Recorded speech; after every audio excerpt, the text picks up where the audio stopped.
Media పైన దాడులు చేయడాన్ని మాజీ ఉపరాష్ట్రపతి వెంకయ్య నాయుడు తీవ్రంగా ఆగ్రహం వ్యక్తం చేశారు.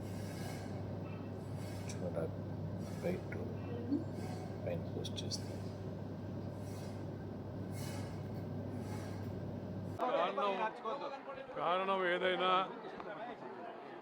కారణం ఏదైనా పత్రికలపై భౌతిక దాడులు మంచివి కావు.